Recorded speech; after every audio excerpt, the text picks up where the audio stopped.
Hoje nós vamos terminar a carta aos Filipenses, capítulo 4, do verso 10 ao verso 23. Nós vamos orar pedindo a presença de nosso Deus, pedindo que Ele nos abençoe e que seja um momento de aprendizado e de crescimento. E também, antes de começar, lembrar a você que está nos seguindo que você pode se inscrever no nosso canal, no canal da Primeira Igreja Presbiteriana do Recife, e ativar aí o sininho de notificações para receber toda vez a notificação de alguma mensagem nova, algum vídeo novo colocado aqui pela nossa equipe pastoral. Vamos orar pedindo a presença de Deus conosco. Pai amado, nós pedimos a Tua presença pelo Espírito Santo aqui em nosso meio. Nós queremos pedir que a exposição da Tua palavra traga luz ao nosso coração. Nós oramos por aquelas pessoas que nos acompanham agora pela internet, que o Senhor abençoe cada uma delas.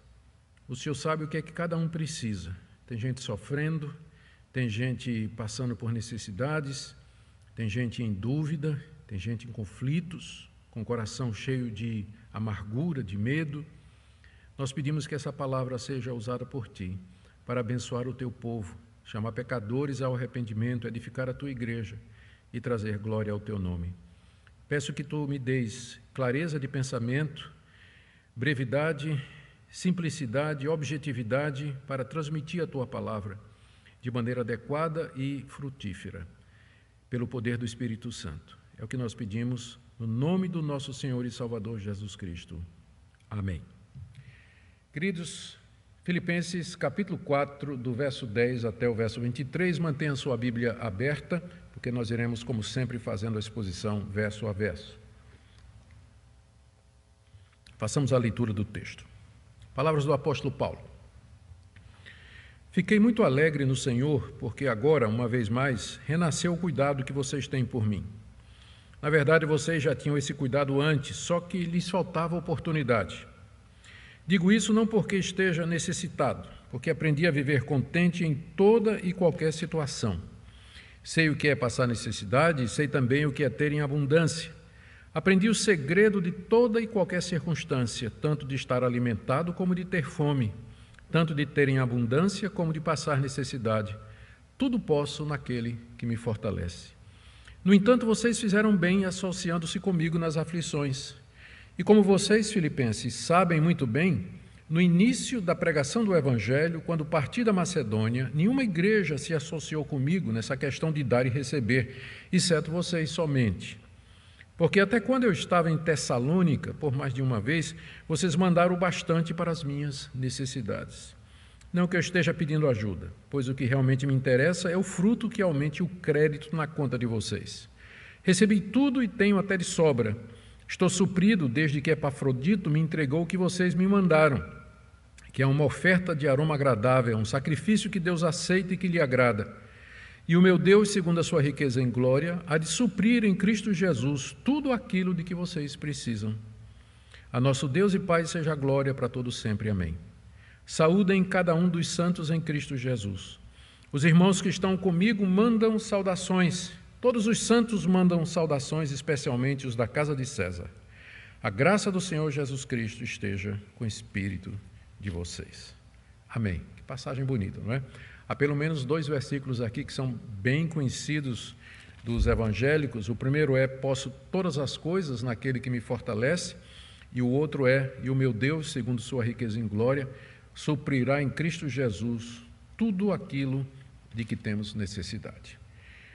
Uma das razões pelas quais Paulo escreveu essa carta foi para agradecer a oferta recebida da igreja de Filipos e que tinha sido enviada por Epafrodito.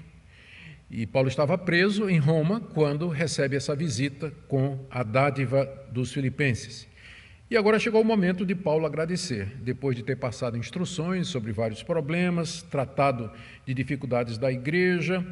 E agora ele então passa o recibo de que recebeu a oferta e agradece aos filipenses o carinho e a demonstração de amor para com ele. A estratégia de Paulo aqui, na passagem que nós lemos, é muito interessante. Ele, por um lado, agradece e, ao mesmo tempo em que agradece, ele faz a ressalva de que ele não está pedindo mais, que não está pedindo mais oferta. Isso era muito importante porque o apóstolo Paulo era sempre acusado de ser um mercenário, de alguém que abria igrejas para poder ganhar dinheiro e vivia às custas da fé dos outros. Por isso que, ao mesmo tempo em que ele agradece, para não dar a impressão de que o agradecimento é uma indireta para receber mais, Paulo então faz uma ressalva. Depois dos agradecimentos, ele escreve suas palavras finais e traz a bênção, como é costume dos escritores do Novo Testamento no final de suas cartas. Vejamos então agora o texto. Vamos ver primeiro a alegria de Paulo com a oferta, capítulo 4, de 10 a 13, onde ele demonstra sua satisfação com o cuidado dos filipenses.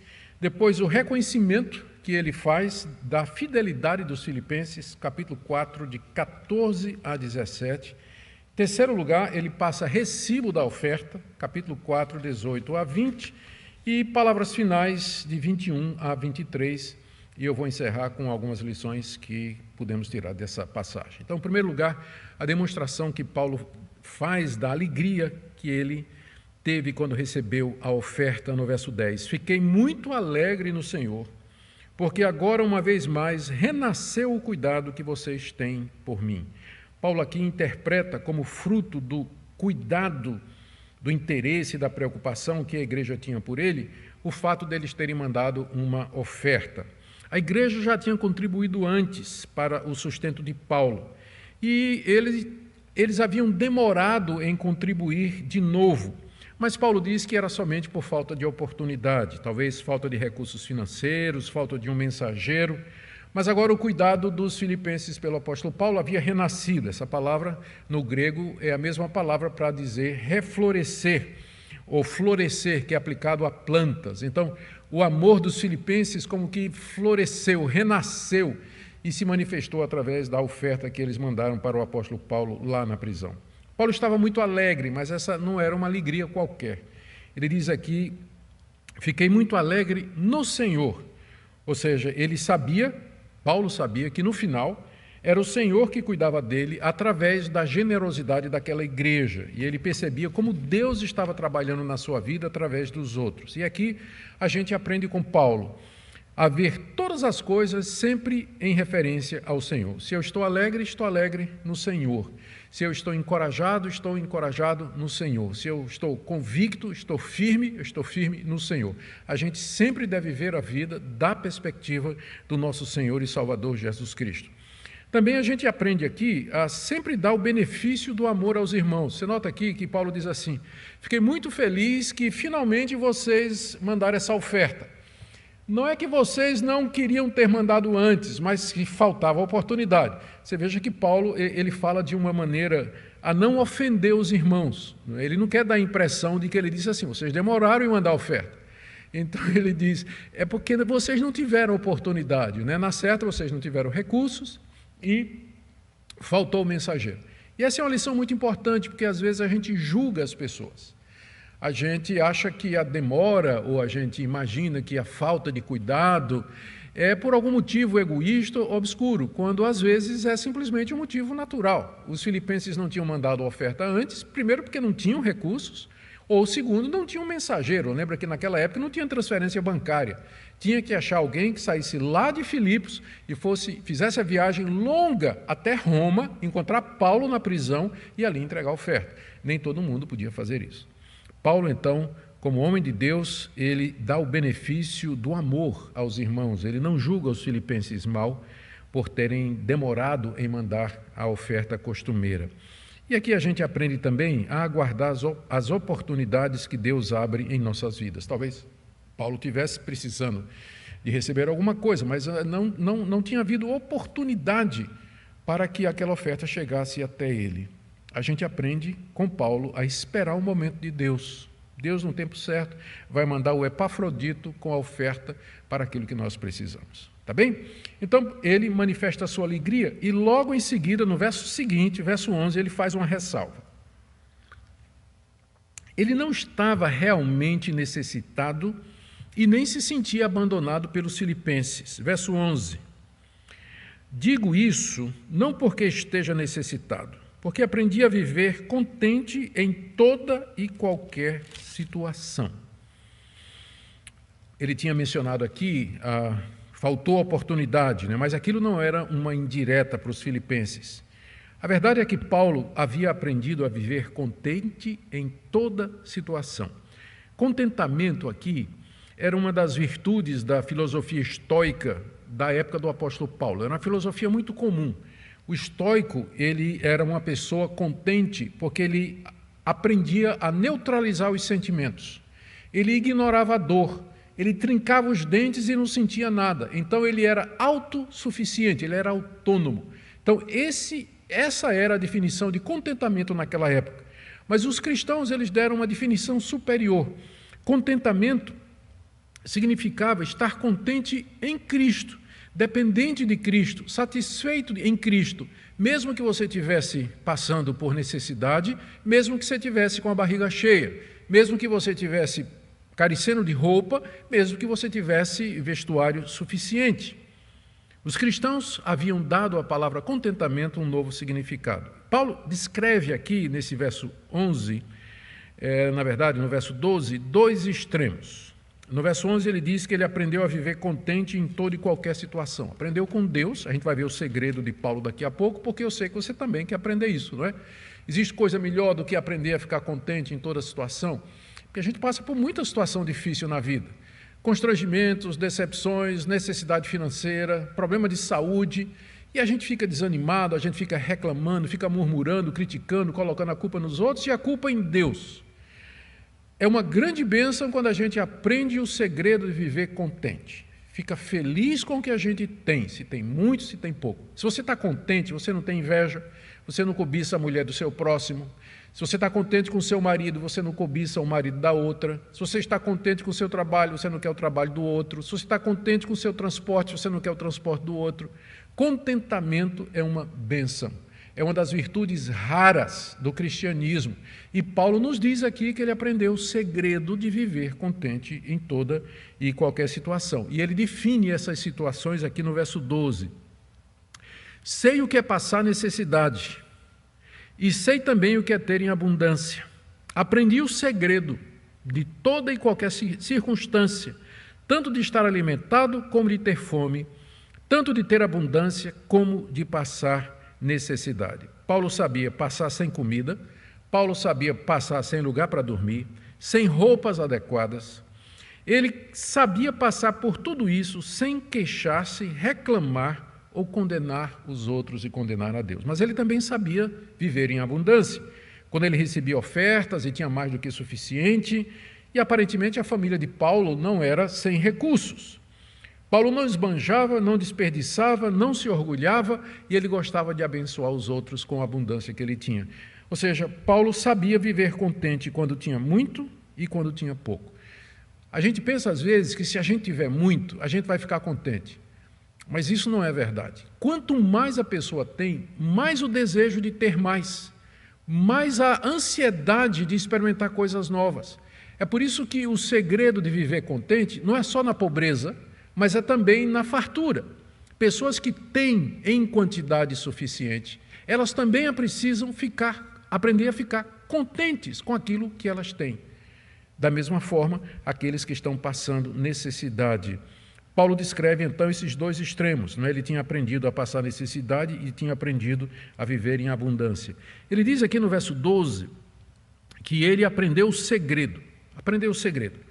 Paulo aqui está usando uma linguagem que era bastante conhecida ou familiar para os moradores da cidade de Filipos, porque embora Filipos fosse uma colônia romana, a cultura era grega, as religiões eram gregas, a visão de mundo era helenista. E naquele contexto, as religiões de mistério eram muito populares, eram religiões que tinham vindo lá da região da Frígia, da Mesopotâmia, e o nome dessas religiões de mistério, era porque para você entrar na religião e você avançar dentro dela, você tinha que passar por determinados rituais que eram mantidos em sigilo. eram tão secretos que até hoje os estudiosos não sabem muita coisa a respeito desses rituais secretos pelos quais o adorador ele se elevava até alcançar plena união com o Deus que ele adorava. Por isso era chamado religiões de mistério. Então, nessas religiões de mistério havia segredos. Você tinha que descobrir o segredo para você avançar. Essa é a linguagem que Paulo está usando aqui. Ele diz, eu aprendi o segredo. Na hora, os seus leitores iriam dizer, epa, ele está falando aqui de um avanço importante na religião. De fato, é exatamente isso que Paulo está dizendo. Ele está dizendo que aprendeu um segredo. E que segredo é esse? É o segredo de viver contente em toda e qualquer situação. É um segredo porque não é óbvio. Se uma coisa é secreta é porque ela não é evidente, ela não é clara, ela não transparece assim à primeira vista para todo mundo. É alguma coisa oculta que precisa ser procurada, que precisa ser pesquisada, que precisa ser analisada para que você descubra. É um segredo porque poucos conhecem. Por que poucos conhecem? É só você olhar a cristandade. Gente que se diz cristã, gente que frequenta a igreja, mas que fica reclamando de tudo. Que fica reclamando da vida, reclamando do marido, reclamando da mulher, reclamando da igreja, reclamando do pastor, reclamando do vizinho. Né? Para tudo tem reclamação, gente amargurada. Não estou dizendo que não tem problema, e não estou dizendo que às vezes as pessoas fazem coisas erradas. Mas eu estou me referindo à nossa reação a isso. E certamente a amargura, a raiva, o ódio, a vingança não é a resposta cristã. Mas o contentamento, e é um segredo. Isso é um segredo. E o segredo é exatamente esse que Paulo diz aqui no verso 13. É um segredo que agora está revelado, não é? Está revelado. Todos os mistérios de Deus na Bíblia, eles são revelados. Então, o segredo que Paulo aprendeu, ele diz no verso 13. O segredo é esse. Tudo posso naquele que me fortalece. Está aqui o segredo de viver contente em toda e qualquer situação. Tudo posso, no contexto de que Paulo está falando aqui, significa viver contente em qualquer ocasião. Esse versículo tem sido usado de maneira muito errada pelos defensores da teologia da prosperidade, porque eles estão dizendo aqui, eles interpretam tudo posso no sentido que eu posso ter um carro do ano, eu posso ter um emprego novo, eu posso ter uma casa própria, eu posso ter o meu próprio negócio, eu posso ter saúde perfeita. Eles interpretam nesse sentido, que se você tiver fé suficiente, ninguém vai lhe derrotar. Você vai derrubar todos os gigantes, você vai vencer todas as barreiras, nada lhe será impossível, você será um super crente. Tudo posso naquele que me fortalece. Só que aqui é exatamente o contrário. Paulo está dizendo que ele pode viver contente, inclusive quando ele não tem nada. E lembra que ele estava preso em Roma quando escreveu essa carta. Então, tudo aqui que ele se refere é o que está no verso anterior. Viver contente em toda e qualquer situação. Eu posso tudo, ou seja, eu posso ficar tranquilo, posso ficar em paz, posso ficar contente, mesmo quando eu estou passando necessidade. Então, longe desse versículo ser um estímulo para você buscar de Deus vitórias e conquistas materiais aqui nesse mundo, achando que isso aqui é um cheque em branco que Deus deu para você pedir o que você quiser, na verdade, isso aqui é uma passagem que nos ensina o segredo do contentamento. E o segredo do contentamento é esse: eu sou contente com a força que Cristo me dá, porque com Ele eu posso enfrentar qualquer situação. Esse é o segredo. Eu posso tudo naquele que me fortalece. A força para enfrentar as situações com alegria não vem de mim, porque eu não tenho condição. Diante da doença, diante do medo do futuro, diante da perda do trabalho, ou diante dos problemas, o coração da gente se apequena, né? O coração aperta, fica miudinho. A gente procura forças dentro de nós e a gente não encontra. Não vá na onda desse pessoal que diz assim, olhe para dentro de você. O segredo está dentro de você. Dentro de você só tem trevas, só tem um coração pecador, corrompido. Não tem forças dentro de você. O segredo não está dentro de nós, o segredo está fora de nós. Eu posso todas as coisas, não por minha causa e não com base em mim, mas naquele que me fortalece. E quem é esse? Jesus Cristo. É Cristo que me fortalece. E como é que Ele me fortalece? Pela comunhão diária que eu tenho com Ele. Todo dia. falando com Ele, orando ao Senhor Jesus, buscando a presença dEle, lendo a palavra dEle, procurando a presença e o poder do Espírito Santo na minha vida, assim eu recebo forças para enfrentar a dificuldade, a falta, a carência, a necessidade e também a abundância, a felicidade, a prosperidade, que também são coisas que podem nos tentar e nos derrubar. Paulo tinha dado exemplo disso, não é verdade? Quando ele esteve em Filipos. Lembra da história? Quando Paulo esteve em Filipos, ele expulsou o demônio de uma moça que era adivinhadora. A moça estava possuída por um espírito de pitonisa, um espírito adivinhador.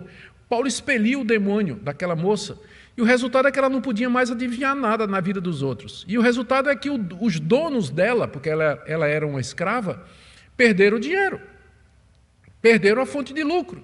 E aí processaram o apóstolo Paulo. E a polícia veio, pegou Paulo e, sem um processo formal, bateu em Paulo, estava ele e Silas, e jogaram os dois na prisão e prenderam os pés deles em cadeias, num tronco. E quando foi meia-noite, diz aí no livro de Atos, capítulo 16, Paulo e Silas estavam o quê?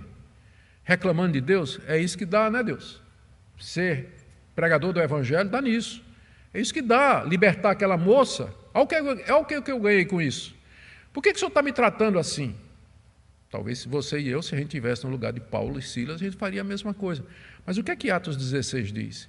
Que perto da meia-noite, Paulo e Silas entoavam louvores a Deus e oravam, contentes naquela situação. Paulo tinha aprendido o segredo de viver contente em toda e qualquer situação. Ele dependia do poder de Cristo pelo Espírito Santo. E esse é o segredo que ele coloca aqui. E esse segredo agora é público. Esse segredo agora é público. E você pode se apossar dele. Você pode aprender a viver dessa maneira. E também, quando Paulo escreveu essa carta, onde é que ele estava? Na casa dele? Num palácio? Nada. Paulo estava preso em Roma, acorrentado a um soldado dia e noite, esperando o julgamento de César. Ele podia ser morto, se a sentença fosse negativa, ele podia ser morto no dia seguinte. Mas aqui ele escreve essa carta, e nessa carta, em praticamente todo o capítulo, ele diz assim: alegrem-se no Senhor, vivam uma vida de alegria, não vivam ansiosos por nada. Esse homem preso lá em Roma, com risco de perder não somente a liberdade, mas a vida, mas ele era contente no Senhor o tempo todo. Ele aprendeu o segredo do contentamento, que é a força que vem de Cristo Jesus. Vamos agora para a segunda parte do texto, que é o reconhecimento da fidelidade dos filipenses. Capítulo 4, do verso 14 a 17. Apesar de Paulo ter descoberto o segredo de viver contente e viver com pouco, ele logo acrescenta que os filipenses fizeram bem em mandar uma oferta. Verso 14. No entanto, esse no entanto tem que ser lido à luz do verso anterior, né? Porque no verso anterior ele disse assim: eu vivo contente, eu estou contente. Aí os filipenses disseram: bom, então não precisava mandar oferta para você, né? Mas aí Paulo logo acrescenta: no entanto, vocês fizeram bem em se associar comigo nas aflições. Aqui ele está se referindo à oferta, não é? Ele via aquela oferta que foi mandada pelos filipenses como uma sociedade dos filipenses com ele.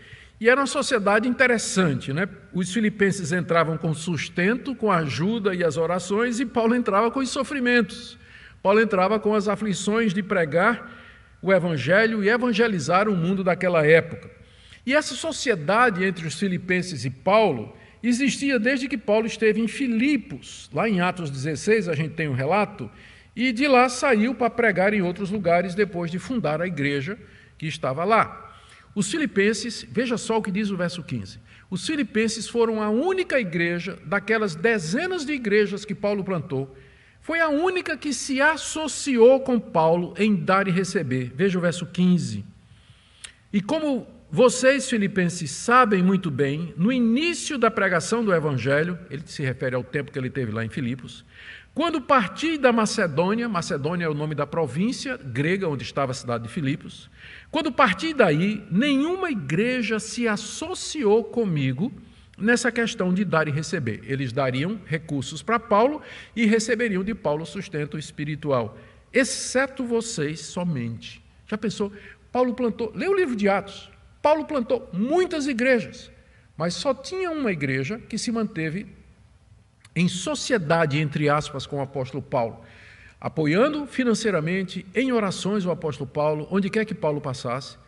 E Paulo, em troca, com esses recursos, ele tinha condição de se manter e pregar o evangelho e plantar outras igrejas. A única igreja que fez isso foi a igreja de Filipos. E Paulo aqui lembra que eles tinham feito isso mais de uma vez.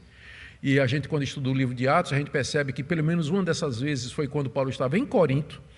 E ele menciona também uma vez quando ele estava em Tessalônica. Tessalônica ficava a cerca de 100 e poucos quilômetros de Filipos, ou seja, quando Paulo saiu de Filipos, ele foi para Tessalônica, não era muito longe, e já chegou uma oferta dos filipenses ali para ajudar Paulo durante o ministério dele em Tessalônica, pelo menos 2 vezes, está aí no verso 16, porque até quando eu estava em Tessalônica, por mais de uma vez, vocês mandaram bastante para as minhas necessidades. Pense numa igreja fiel.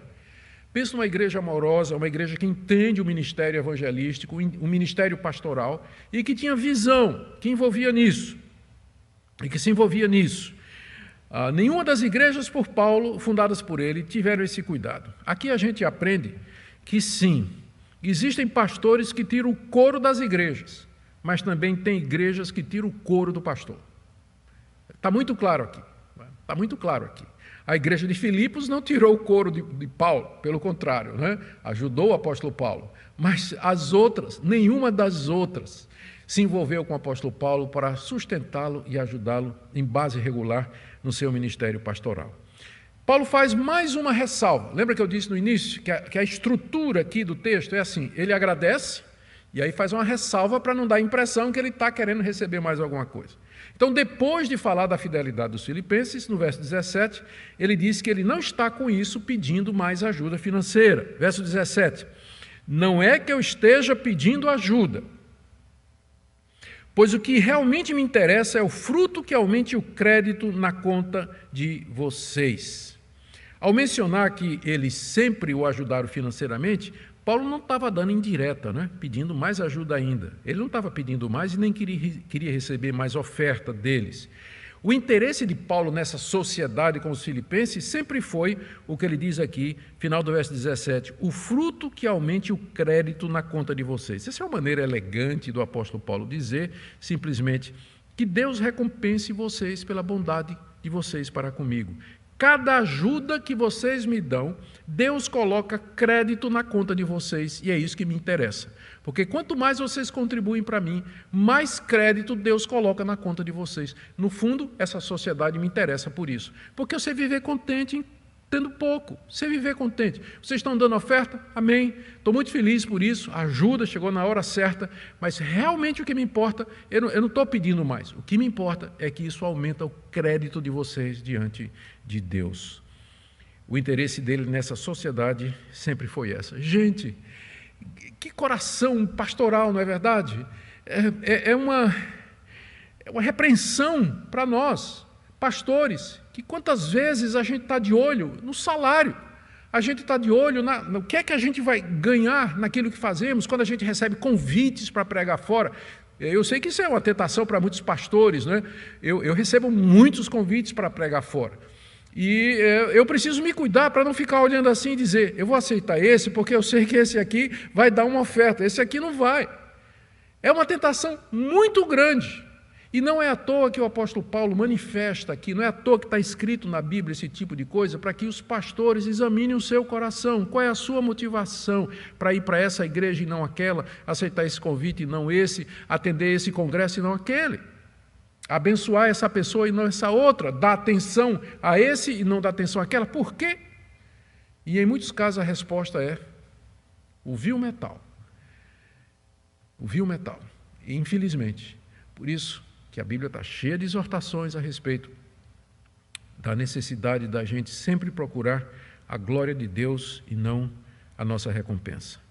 Chegando mais no final, Paulo passa o recibo do recebimento da oferta do verso 18 ao verso 20. Acompanhe aí. Verso 18 ele diz, recebi tudo. O tudo aqui é a oferta que os filipenses mandaram. E tenho até de sobra.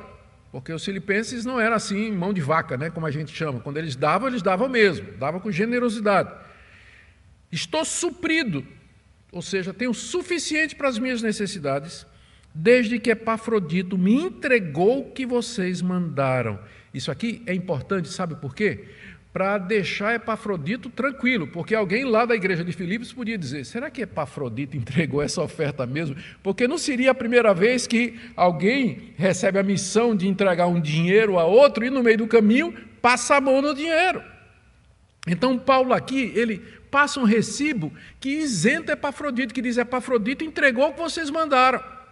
E com isso Epafrodito está tranquilo, não resta nenhuma suspeita sobre a lisura e sobre a honestidade de Epafrodito. Então era importante que Paulo fizesse isso, para resguardar a honra e o nome desse obreiro tão precioso da igreja de Filipos, que é Epafrodito. E Paulo diz, ele me entregou tudo que vocês mandaram. E olha, Paulo compara essa oferta ao oferta de aroma agradável e um sacrifício que Deus aceita e que lhe agrada. Essa linguagem aqui, do final do verso 18, Paulo está tirando do Antigo Testamento. Lá no livro de Êxodo, Deus mandou que Arão, quando oferecesse sacrifícios de animais, ele também queimasse incenso. Então, juntava aquele cheiro de carne assada, né, de churrasco, junto com um aroma suave, de um perfume preparado para aquilo. Era a oferta de aroma agradável. E diz lá que Deus aspirava aquele cheiro e aquilo era agradável a Deus, e ele recebia aquela oferta. Paulo está usando essa linguagem para se referir à oferta dos filipenses. Ele diz, olha, eu recebi essa oferta. Da mesma forma que Deus recebe aquele perfume queimado juntamente com os sacrifícios. Como ele diz aqui, ó, é uma oferta de aroma agradável, um sacrifício que Deus aceita e lhe agrada. Não é maravilhoso quando a gente vê as bênçãos que as pessoas nos dão dessa perspectiva como culto? Não é? Paulo diz, ele fala da oferta em termos de culto. E é por isso que nas nossas igrejas nós queremos que as ofertas elas sejam dadas durante o culto. Porque quase toda vez que se menciona as ofertas dos cristãos no Novo Testamento, se usa a linguagem cerimonial do Antigo Testamento, dos sacrifícios, para se referir a elas, dizendo que se no Antigo Testamento os israelitas traziam os melhores animais, o melhor fruto, o melhor grão, no Novo Testamento a gente dá do melhor que a gente tem. A gente separa para Deus e a semelhança do Antigo Testamento, aquilo é como um aroma agradável à presença de Deus. É assim que Paulo estava vendo a oferta daqueles queridos irmãos.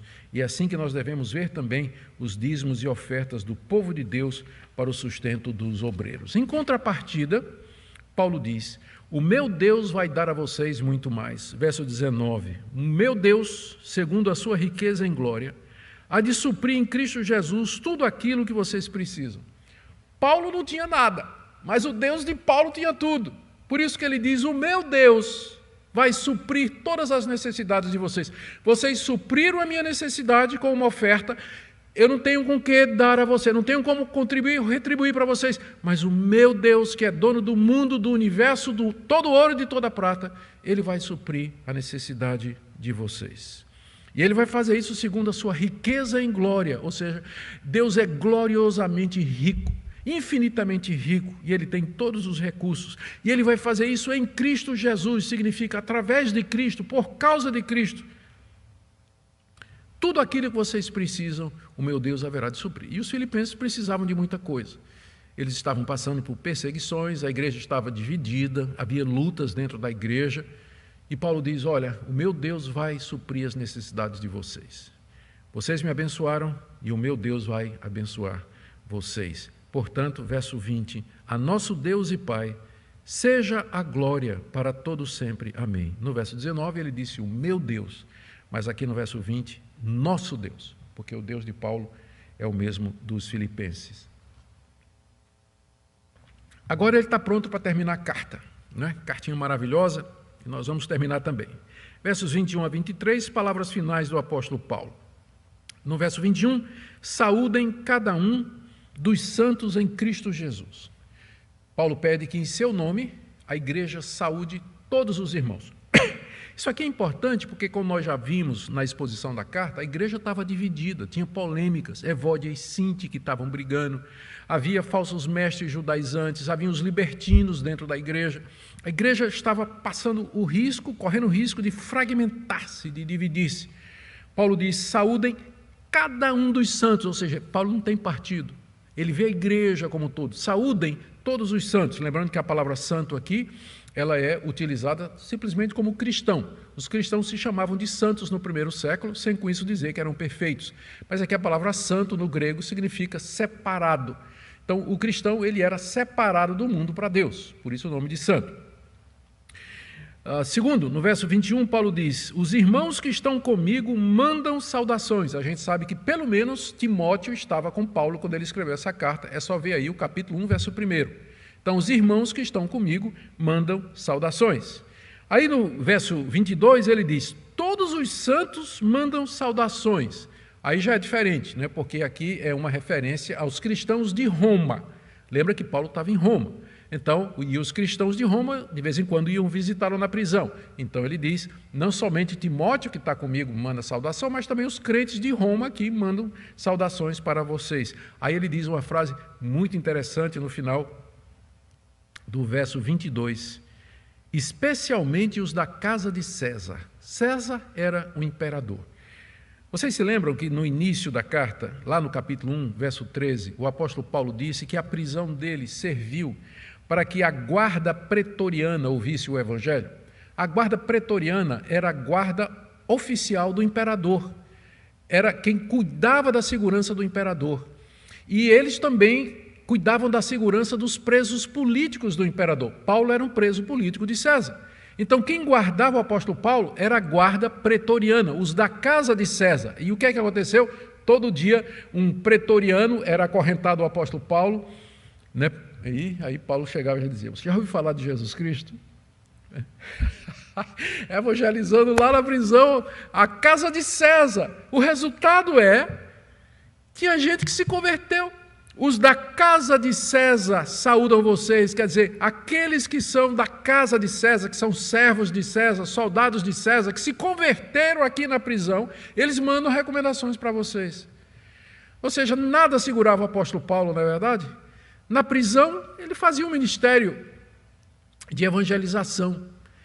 Ele vivia contente em toda e qualquer situação. Ele termina a carta dizendo no verso 23 que a graça do Senhor Jesus Cristo esteja com o espírito de vocês. Amém. Queridos, que cartinha maravilhosa. Chegamos ao fim dela. E aí, algumas lições preciosas para nós, resumindo a mensagem de hoje. Primeiro, uma palavra a você, meu colega de ministério, você que é pastor. Nós temos que aprender a viver contente em toda e qualquer situação. Quando você aceitou o chamado de Deus para ser pastor, você renunciou a uma carreira onde você poderia ganhar muito e ter muito.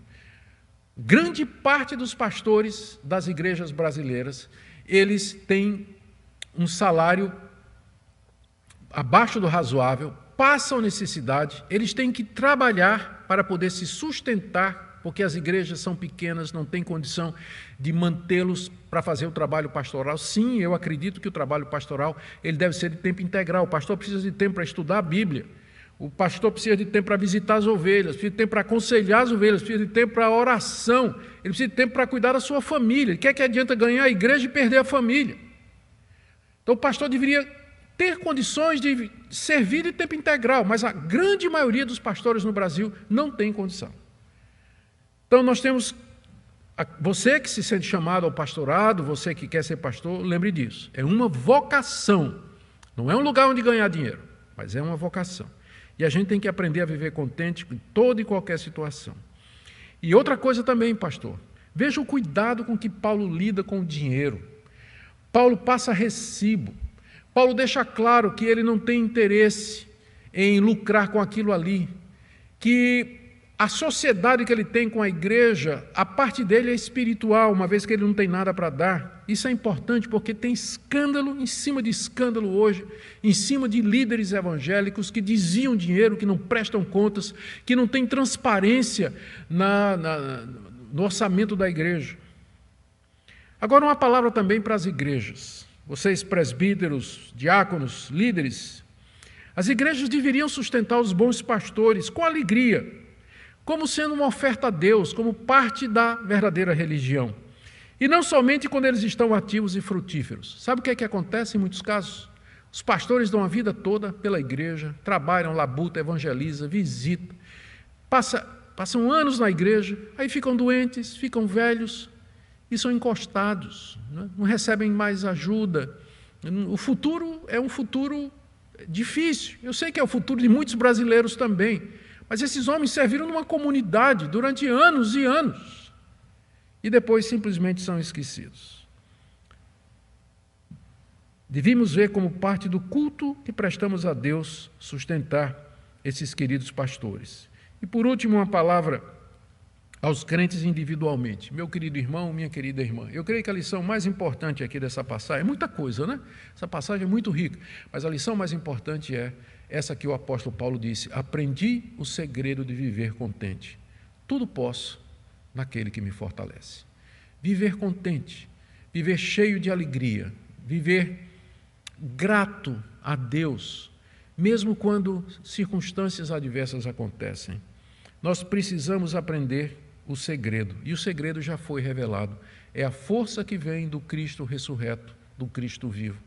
E pela união com Ele, todo dia, através da oração, através da leitura, do estudo da palavra, através da comunhão do Espírito Santo, nós somos renovados diariamente e podemos, com alegria, dar testemunho. A diferença entre o crente e o descrente não é que só acontece coisa ruim com o descrente e coisa boa com o crente. Não. A mesma coisa ruim que acontece com o descrente acontece com o crente também. A diferença é como a gente reage. A diferença é como a gente olha para isso. O crente, ele tem que estar contente, ele tem que aprender a viver feliz em toda e qualquer situação. Amém? Vamos orar? Pai, chegamos ao final dessa cartinha tão preciosa, tão rica, encorajadora. Te damos graças pela vida do teu servo, o apóstolo Paulo, que como uma flor que é esmagada para poder dar o seu aroma, ele foi quebrado naquela prisão e nas outras prisões para exalar o perfume de Cristo. Nós te agradecemos pelo que ele escreveu, inspirado por ti, que continua a nos encorajar e inspirar até o dia de hoje. Eu quero orar pelos pastores que me ouvem e que de alguma maneira estão presos da cobiça, da avareza, praticando a idolatria do dinheiro. Ó Deus, quebranta os seus corações. Eu quero orar também pelos pastores que estão passando necessidade. Senhor, tem muito pastor que vai sair do ministério depois dessa pandemia, porque perderam a igreja, perderam o sustento, as ovelhas não querem voltar, se dispersaram. Nós oramos por esses queridos e bravos irmãos, que o Senhor os sustente, que o Senhor abra portas. Nós oramos também pelas igrejas, ó Deus, para que elas possam amar os seus pastores, cuidar deles, especialmente os que labutam na palavra e na oração. E nós oramos por um avivamento na igreja brasileira, que o Senhor nos dê homens de Deus, que te temam, que amem a tua palavra e que queiram viver a Bíblia. Em nome de Jesus, amém. Amém.